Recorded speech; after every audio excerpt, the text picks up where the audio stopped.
कधी अशी केस आली आहे का ज्याने तुम्हाला इमोशनली डिस्टर्ब केलं आहे? हो, केस आहे. गुन्हा सिटी पोलीस स्टेशनच्या हद्दीतला होता, ज्याच्यामध्ये फक्त पीडित मुलीचं प्रेग्नन्सी झाली असल्याने सॅम्पलिंग पाठवले होते पीडित मुलीचे आणि बाळाचे. पण त्या मुलीचे वडील कोण आहे हे डिक्लेअर झालं नव्हतं. मग काय रिझन आहे या गुन्ह्याचं, कारण की ते तपासाचा अर्धा तपास झालेला होता.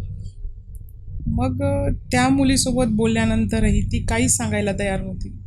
खूप चांगल्या रीतीनं बोलल्यानंतरही पण ती सांगायला तयार नव्हती. तिचं म्हणणं होतं की पोलीसवाल्यांना मी सांगेल तर ज्या व्यक्तीचं नाव सांगेल त्या व्यक्तीला अरेस्ट करतील. त्या मुलीने नावच सांगितलेलं नाही. मग CWCकडे कंटिन्यू काउन्सिलिंग केली. काउन्सिलिंगमध्ये तिने एक वर्ड यूज केला, त्याच्यामध्ये तिने असं सांगितलं की मी सांगतो तुम्हाला, मॅडमला सांगायचं नाही. तिने म्हटलं की मॅडमला बिलकुल नाही सांगत, काय आहे सांग.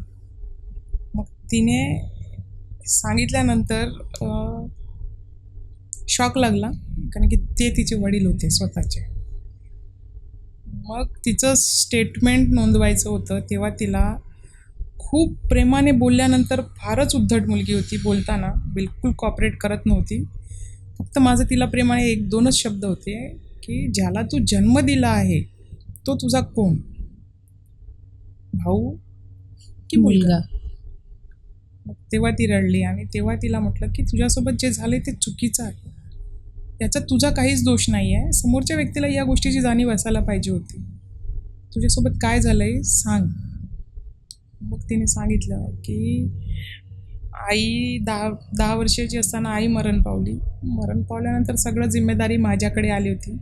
आजीला प्रॉपरली दिसत नव्हती, त्याच्यामुळे आजी बाजूला राहायची आणि बाबा दिवसभर कामावर जायचे. एक लहान बहीण होती 7 वर्षाची, तिचंही पण मलाच बघावं लागत होतं. स्वयंपाकपासून काही येत नव्हतं.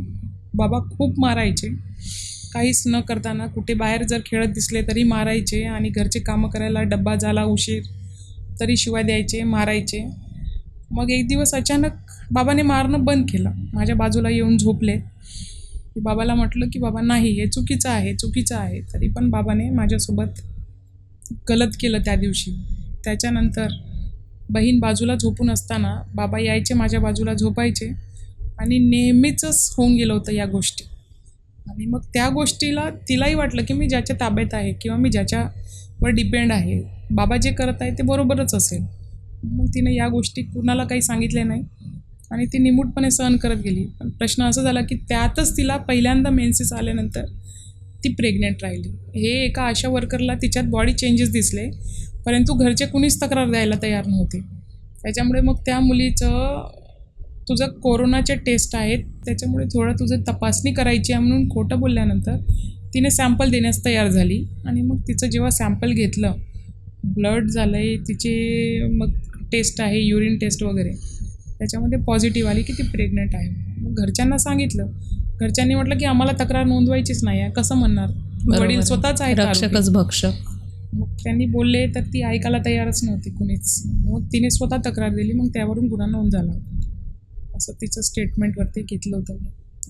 आणि मग त्याच्यामध्ये आरोपीला जेव्हा उचलून आणलोय आम्ही, तेव्हा त्याने साधा प्रतिकार पण केला नव्हता, कारण की त्याला हे चांगल्या तऱ्हेने माहीत होतं की माझा गुन्हा हा उघडकीस आलेला आहे.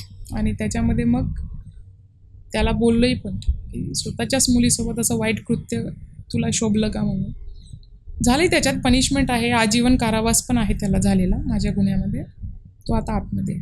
आजचा हा महत्त्वपूर्ण संवाद तुम्हाला उपयुक्त वाटला असेल तर द सिटी आयकॉन पॉडकास्टला नक्की सबस्क्राईब करा.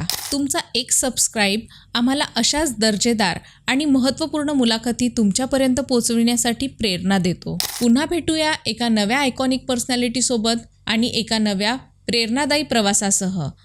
लाईक करा, शेअर करा, सबस्क्राईब करा.